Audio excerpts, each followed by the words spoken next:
Shri R V Babu, കേന്ദ്ര സർക്കാർ ഇക്കാര്യത്തിൽ ഒരു നടപടിയും കൈക്കൊണ്ടില്ല. അവിടെ നടക്കുന്ന സംഭവങ്ങളിലൊന്നും ഇവിടെ ഇരുന്ന് മുൻകൂട്ടി കാണാൻ കഴിഞ്ഞില്ല എന്നൊരു വാദം CVM വാണിമേൽ മുന്നോട്ട് വെക്കുകയാണ്. രണ്ട് കാര്യം ഞാൻ CM വാണിമേലിനോട് പറയാം. ഒന്ന്, ഈ മുസ്ലിം ലീഗിന് ജമാഅത്തെ ഇസ്ലാമിയുമായിട്ടുള്ള ആ ബന്ധം മുറുകുന്നു, അത് രൂഢമൂലമാകുന്നു എന്ന ആക്ഷേപം ഉന്നയിച്ചത് സമസ്തയുടെ നേതാവായിരുന്ന ശ്രീ ഉമർ ഫൈസി മുക്കമാണ്. ഉമർ ഫൈസി മുക്കത്തിൻ്റെ പ്രസ്താവനയാണ് ജമാഅത്തെ ഇസ്ലാമിയുടെ ഒരു തരത്തിലുള്ള സന്ധിയും ചെയ്യാൻ പാടില്ല, ലീഗ് അതിന് വഴിപ്പെടുന്നു, അതിനെതിരായിട്ടുള്ള പ്രക്ഷോഭമായിട്ടാണ് ഉമർ ഫൈസി മുക്കത്തിൻ്റെ പല നിലപാടുകളോടും യോജിപ്പ് നമുക്കില്ല, അത് വേറെ വിഷയം. പക്ഷെ ഉമർ ഫൈസി മുക്കത്തിന് ലീഗിനോടുള്ള എതിർപ്പിന് ഒരു പ്രധാന ഘടകം ഈ ജമാഅത്തെ ഇസ്ലാമിക്ക് ആയിട്ടുള്ള ലീഗിൻ്റെ സഖ്യമാണ്. മുമ്പ് ലീഗിന് അങ്ങനെ ഒരു സഖ്യം ഉണ്ടായിരുന്നു. പക്ഷേ ഈ കഴിഞ്ഞ കുറേ കാലങ്ങളായിട്ട് ജമാഅത്തെ ഇസ്ലാമിയുടെ ആശയം അതേപടി ലീഗ് സ്വീകരിക്കുന്നു, ലീഗ് അത് ഏറ്റുപിടിക്കുന്നു എന്ന ആ തരത്തിൽ ഒരു കാരണവശാലും ഈ ലീഗിന്റെ അടുക്കളയിലേക്ക് ജമാഅത്തെ ഇസ്ലാമിയെ കൊണ്ടുവരരുത്, ഇതാണ് അദ്ദേഹം ഉന്നയിച്ച പദം. ആ വാദം ഉന്നയിച്ച് സമസ്തയുടെ നേതാവാണ്. അപ്പോൾ സമസ്തയുടെ നേതാവ് സാദിഖ് അലി തങ്ങൾക്കെതിരെ പറഞ്ഞതും അതൊക്കെ വ്യത്യാസം. പക്ഷേ ജമാഅത്തെ ഇസ്ലാമിയുമായി ബന്ധപ്പെട്ട ആരോപണമാണ് ഉമർ ഫൈസി മുക്കം ഉന്നയിച്ചത് എന്ന് അങ്ങ് മറക്കാതിരിക്കുക. രണ്ടാമത്തെ കാര്യം, താങ്കൾ ഇവിടെ പറഞ്ഞു പാകിസ്ഥാനിൽ നടക്കുന്ന വാർത്തകൾ, ഇവിടെ ന്യൂനപക്ഷ വേട്ട നടക്കുന്നു, ശരിയാണോ? ശരിയല്ല എന്ന് താങ്കൾ തർപ്പിച്ചു പറഞ്ഞു. അങ്ങനെയല്ലല്ലോ വാണിമൽ നിങ്ങൾ നടത്തുന്ന പ്രചരണം. ഇന്ത്യയിലെ ന്യൂനപക്ഷങ്ങൾ വേട്ടയാടപ്പെടുന്നു, ഇന്ത്യയിൽ ന്യൂനപക്ഷങ്ങളെ മോബ് ലിഞ്ചിങ് നടത്തി കൊല്ലാക്കൊല ചെയ്യുന്നു, സംഘപരിവാർ ന്യൂനപക്ഷങ്ങളെ അപ്പാടെ കൊന്നു തിന്നുന്നു. ഇതൊക്കെയല്ലേ നിങ്ങൾ ഇവിടെ തെരഞ്ഞെടുപ്പ് കാലത്തും അല്ലാത്തപ്പോഴും ഒക്കെ നിങ്ങൾ ഉണ്ടാക്കിയിട്ടുള്ള നെറേറ്റീവ്? അങ്ങനെയല്ലേ നിങ്ങളുണ്ടാക്കിയ? ഹലോ, വാണിമലിന് എന്തെങ്കിലും ചോദിക്കാനുണ്ടെങ്കിൽ ചോദിക്കാം, ഞാൻ വഴങ്ങാം. വാണിമലിന് എന്നോട് എന്തെങ്കിലും ചോദിക്കാനുണ്ടെങ്കിൽ ചോദിക്കാം, ഞാൻ എന്റെ ചോദ്യത്തിന് വഴങ്ങിയതുകൊണ്ട്. ഇടപെട്ടേ പറ്റൂ. ഞാൻ പറഞ്ഞത് പാകിസ്ഥാനിലെ പത്രങ്ങൾ എഴുതുന്നത് പോയല്ല, ഇവിടെ ന്യൂനപക്ഷങ്ങൾ വേട്ടയാടപ്പെടുന്നുണ്ട്, സത്യമാണ്. ന്യൂനപക്ഷങ്ങൾ ആരെങ്കിലും വേട്ടയാടപ്പെടുന്നുണ്ട്.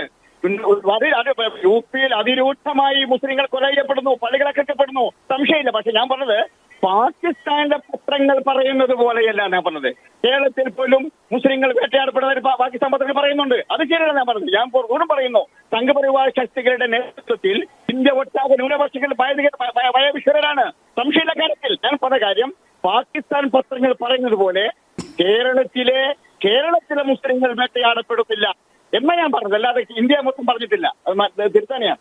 പറഞ്ഞോളൂ. ശ്രീ ആർ വി ബാബു, അദ്ദേഹം പറയുന്നത് UP-യിലൊക്കെ ന്യൂനപക്ഷ വിഭാഗങ്ങൾ കൂട്ടക്കൊല ചെയ്യപ്പെടുന്നു എന്നൊക്കെയുള്ള പദമാണ് അദ്ദേഹം ഉപയോഗിക്കുന്നത്. അല്ല നിലിമ, ഈ വിഷയത്തിൽ വാണിമലിപ്പോ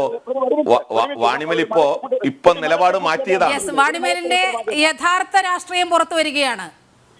ഒരു സംശയം വസ്തുവസ്തുത പറയണ്ടേ? ഞാൻ ചോദിക്കട്ടെ, നിങ്ങൾ എടുക്കൂ. UP ഗവൺമെന്റിന്റെ സർക്കാരിന്റെ നേതൃത്വത്തിൽ നടക്കുന്നത്. ശ്രീ വാണിമേൽ, അങ്ങേയറ്റം ദൗർഭാഗ്യകരമായ ഒരു പ്രസ്താവനയാണ് അങ്ങയിൽ നിന്നുണ്ടായത്. കൂട്ടക്കൊല ചെയ്യപ്പെടുന്നു, അവിടെ മുസ്ലിം മതവിഭാഗമൊക്കെ കൂട്ടക്കൊല ചെയ്യപ്പെടുന്നു എന്ന് പറഞ്ഞാൽ ഈ രാജ്യത്ത് ജീവിക്കുന്നവരാണ് നമ്മൾ. ഈ പ്രേക്ഷകർ, ഇത് കണ്ടുകൊണ്ടിരിക്കുന്ന പ്രേക്ഷകർ താങ്കളെ കുറിച്ച് എന്താണ് വിലയിരുത്തുക? ഞാൻ വസ്തുതയെ പറഞ്ഞിട്ടുള്ളൂ. കൂട്ടക്കൊല എന്നുള്ളത് ആലങ്കാരികമല്ല. കൂട്ടക്കൊല നടന്നിട്ടുണ്ട്, എത്ര ആളുകളെ കൊന്നിട്ടുണ്ട്, ഏതൊക്കെ രൂപത്തിൽ കൊന്നിട്ടുണ്ട്. ജയ് ശ്രീറാം വിളിക്കെന്ന് പറഞ്ഞ് കൊന്നിട്ടില്ലേ? ഏതൊക്കെ രൂപത്തിലാണ്? താങ്കളൊന്ന് പറയൂ, ഏതൊക്കെ രൂപത്തിലാണ് കാര്യങ്ങളൊന്ന് പറയൂ ശ്രീ വാണിമേൽ. ഏതൊക്കെ രൂപത്തിലാണ് അതൊന്ന് പറയൂ. ഒന്ന് കേട്ടോളൂ, പറയാം. ഒന്ന്, UP-യിലെ പെട്ടെന്നൊരു സുപ്രഭാതത്തിൽ വീടുകളിൽ കയറി കൊള്ളയടിക്കുന്നു, ആളുകളെ മർദ്ദിക്കുന്നു, കൊല്ലുന്നു. ഇപ്പൊ അടുത്താണ് UP-യിലെ പള്ളി ആക്രമിച്ചിട്ട് 3 പേരെ കൊല്ലുന്നു. അത് കൂട്ടക്കൊലയല്ലേ? 3 പേരെ തകർത്തില്ലേ? അത് കൂട്ടക്കൊലയല്ലേ? അത് ശരി. എവിടെ ഇത്ര കാലമായി തുടങ്ങിയിട്ട് എവിടെ? സംഭാലിലാണോ? സംഭാലിലെ കാര്യമാണോ? അതെ, സംഭാല കാലത്ത് തന്നെ ഏറ്റവും പുതിയതാണ്. സംഭാലിൽ എന്താ നടന്നത് സാർ? സംഭാലിൽ ആരാണ് വെടിവെച്ചത്? ആരാ വെടിവെച്ചത്? അവിടെ സംഘപരിവാറാണോ വെടിവെച്ചത്? അവിടെ സംഭാലിലെ വെടിവെപ്പിന് ഉപയോഗിച്ച തോക്ക് എവിടെ ഉണ്ടാക്കിയ തോക്ക്? സംഭാലിന്റെ തോക്ക് സംബാലിലെ തോക്ക് എവിടെ നിന്ന് കിട്ടിയ തോക്കാ? സംബാലിലെ വെടിമരുന്ന് എവിടെ നിന്ന് നിർമ്മിച്ച വെടിമരുന്നാ? സംബാലിലെ പോലീസ് പിടിച്ചെടുത്ത കാട്രിഡ്ജ് എവിടെ ഉണ്ടാക്കിയ കാട്രിഡ്ജാ?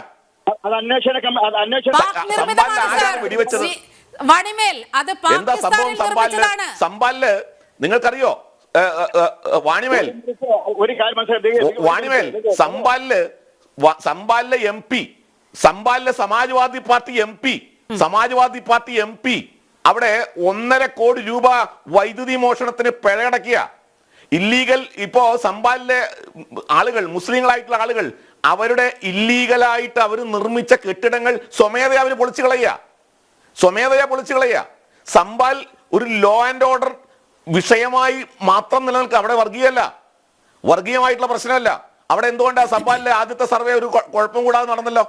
രണ്ടാമത്തെ സർവേ നടന്നപ്പോ എവിടെ നിന്നാ ഈ ആളുകൾ തടിച്ചുകൂടിയേ? ആരാണ് അതിന്റെ പിന്നിൽ പ്രവർത്തി ശക്തി? ആരാണ്? സംബാലിൽ അറസ്റ്റ് ചെയ്യപ്പെട്ട മുസ്ലിങ്ങളിൽ സംബാലിൽ നിന്നുള്ളവരല്ല, സംബാലിൽ നിന്ന് പുറത്തുള്ളവരാണ് സംബാലിൽ അറസ്റ്റ് ചെയ്യപ്പെട്ടവര് മുസ്ലിങ്ങള്. അപ്പൊ ഇതെല്ലാം ആസൂത്രിതമായ കലാപങ്ങളാണ്. നിങ്ങൾ ഗുജറാത്തിനെ കുറിച്ച് പറയും, പക്ഷെ നിങ്ങൾ ഗോദ്രയെ കുറിച്ച് പറയില്ല, നിങ്ങൾ മാറാടിനെ കുറിച്ച് പറയില്ല. നിങ്ങൾ രാജ്യം മുഴുവൻ മുസ്ലിങ്ങൾ വേട്ടയാടപ്പെടുന്നു എന്ന് നിങ്ങളുണ്ടാക്കിയ നരേറ്റീവ് ഏറ്റുപിടിച്ചുകൊണ്ടാണ് പാകിസ്ഥാനിലും അതേപോലെ അമേരിക്കയിലുമുള്ള ഡീപ് സ്റ്റേറ്റ് അടക്കമുള്ള ഏജൻസികൾ അവർ നടത്തുന്ന പ്രചരണം നിങ്ങളുണ്ടാക്കിയ നരേറ്റീവിനെ മുൻനിർത്തിക്കൊണ്ടാണ്. നിങ്ങളാണ് ന്യൂനപക്ഷങ്ങൾ വേട്ടയാടപ്പെടുന്നു എന്ന വ്യാജ നരേറ്റീവ് ഉണ്ടാക്കിയത് നിങ്ങൾ. അതുകൊണ്ട് ഇന്ത്യയിൽ ന്യൂനപക്ഷങ്ങൾ ലോകത്തെ ഏതൊരു രാജ്യത്തും മുസ്ലിങ്ങൾ ജീവിക്കുന്നതിനേക്കാൾ സന്തോഷപ്രദമായി ഇന്ത്യയിൽ അവർ ജീവിക്കുന്നു. ലോകത്ത് ഒരു ന്യൂനപക്ഷത്തിനും ഇല്ലാത്ത അവകാശത്തോടെ ഇന്ത്യയിൽ ന്യൂനപക്ഷങ്ങൾ ജീവിക്കുന്നു. ഇന്ത്യയിലെ ലോകത്ത് ഒരു ഭൂരിപക്ഷ സമൂഹത്തിനും ഇല്ലാത്ത അവകാശം നിഷേധിക്കപ്പെട്ടുകൊണ്ട് ഇന്ത്യയിൽ ഭൂരിപക്ഷ സമൂഹം ജീവിക്കുന്നു. ഇതാണ് ഇന്ത്യയിലെ സാമൂഹ്യ സ്ഥിതി. അപ്പൊ അതുകൊണ്ട് നിങ്ങളുണ്ടാക്കിയ നരേറ്റീവിനെ കൂട്ടുപിടിച്ചുകൊണ്ടാണ് പാകിസ്ഥാൻ പത്രങ്ങൾ എഴുതി വെച്ചു. നിങ്ങളുണ്ടാക്കിയ നരേറ്റീവുകളെ അത് ഔദാര്യമല്ല, ന്യൂനപക്ഷങ്ങൾ അനുഭവിക്കുന്ന സുഖം എന്ന് പറഞ്ഞ ഔദാര്യമല്ല. ഔദാര്യമാണെന്ന് ആര് പറഞ്ഞു? അങ്ങനെ ഒരു അവകാശം മറുപടി കിട്ടിയില്ലേ? അല്ല, ഒരു മിനിറ്റ്, നിങ്ങൾ പറഞ്ഞ സംഭാവന വിഷയം ഞങ്ങൾ കോടതിയിൽ വിശ്വസിക്കുന്നു. കോടതി വരട്ടെ, കോടതി വിധി വരട്ടെ. ഞങ്ങൾക്ക് പൂർണ്ണ വിശ്വാസമുണ്ട്. കോടതിയിലെ വിശ്വാസമുള്ളൂ. ഒരു ഭരണകൂടത്തിൽ നമുക്ക് വിശ്വാസമില്ല. അപ്പൊ നിങ്ങളുടെ നരേറ്റീവുകളൊക്കെ പൊളിയുന്നു. വാണിമേൽ നിങ്ങളുണ്ടാക്കിയ ഒരു നരേറ്റീവ് ഉണ്ട്. പൗരത്വ വിഷയത്തെ സംബന്ധിച്ച് നിങ്ങളുണ്ടാക്കിയ നരേറ്റീവ് എന്തായിരുന്നു? പൗരത്വ നിയമം നടപ്പായാൽ ഇന്ത്യയിലെ മുസ്ലിങ്ങളെ മുഴുവൻ ഓടിക്കും, ഇന്ത്യയിലെ മുസ്ലിങ്ങൾക്ക് പൗരത്വം നഷ്ടപ്പെടും. ഇതായിരുന്നില്ലേ നിങ്ങളുണ്ടാക്കിയ നരേറ്റീവ്? നിങ്ങൾക്ക് ഒരു പൗരൻ, ഇന്ത്യൻ മുസ്ലിമിന്റെ പൗരത്വം നഷ്ടപ്പെട്ടതായിട്ട് ചൂണ്ടിക്കാണിക്കാനാവോ? അങ്ങനെ പൗരത്വം നഷ്ടപ്പെടുത്താൻ കഴിയോ? മുസ്ലിങ്ങളുടെ പൗരത്വം നഷ്ടപ്പെടുത്തും. ഇന്ത്യയിലെ മുസ്ലിങ്ങളെ പാകിസ്ഥാനിലേക്ക് ഓടിക്കും, ഇന്ത്യയിലെ മുസ്ലിങ്ങളെ ബംഗ്ലാദേശിൽ ഓടിക്കും എന്ന് വ്യാജ നരേറ്റീവ് ഉണ്ടാക്കി മുസ്ലിം സമുദായത്തെ തെറ്റിദ്ധരിപ്പിച്ച് റോഡിലിറക്കി വിദ്വേഷ പ്രസംഗം നടത്തി. മദ്രസകൾ കേന്ദ്രീകരിച്ചുകൊണ്ട്, ജമാഅത്തുകൾ കേന്ദ്രീകരിച്ചുകൊണ്ട് ആയിരക്കണക്കിന് മുസ്ലിങ്ങളെ തെരുവിലിറക്കി ഇവിടെ വിദ്വേഷം നടത്തിയത് നിങ്ങളുടെ പ്രചരണമായിരുന്നില്ലേ? അപ്പോ ഈ ഭാരതത്തിൽ ന്യൂനപക്ഷങ്ങളെ സംബന്ധിച്ചുള്ള വേട്ടയാടൽ എന്ന നരേറ്റീവ് സൃഷ്ടിച്ച് ലോക ജനതയ്ക്ക് മുമ്പിൽ ഇന്ത്യയെ അപകീർത്തിപ്പെടുത്തിയത് നിങ്ങളാണ്, നിങ്ങളുടെ പ്രതിപക്ഷ മുന്നണിയാണ്. ആ പാപഭാരം എല്ലാ കാലത്തേക്കും നിങ്ങളുടെ തലയുണ്ടാവുക തന്നെ ചെയ്യും വാണിമേൽ, അത് മറക്കണ്ട.